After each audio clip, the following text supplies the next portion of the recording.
Welcome to Not Milk Never Milk. Subscribe if you're lactose intolerant. You're starting immediately. Check that your phone supports higher refresh rates, 60 Hz versus 90 Hz or 120 Hz, because the option won't appear otherwise.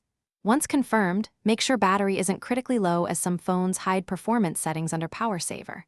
Now open Settings and tap Display or Screen. You're looking for the refresh rate, screen mode, or advanced display entry. This is where Android groups these controls. Stay focused. Changing this affects smoothness and battery life, so you'll make a deliberate choice soon. Now navigate deeper. Tap Advanced or Screen Mode to reveal refresh rate settings. Some manufacturers place it under Motion or Smooth Display. You'll see choices like 60 Hz, 90 Hz, 120 Hz, or Adaptive/Auto. Pick Adaptive to let the system scale based on content, or select a fixed number for constant behavior.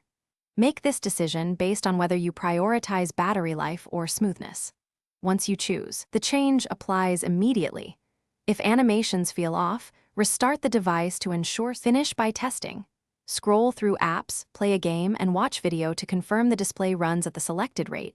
You should see noticeably smoother motion at higher numbers.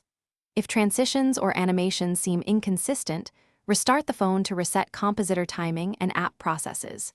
If you cannot find the setting, enable developer options and look for Force Peak Refresh Rate, or check for a system update.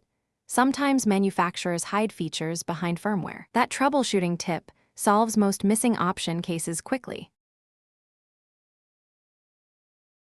Thanks for watching. If this was helpful, leave a like and consider subscribing. See you next time.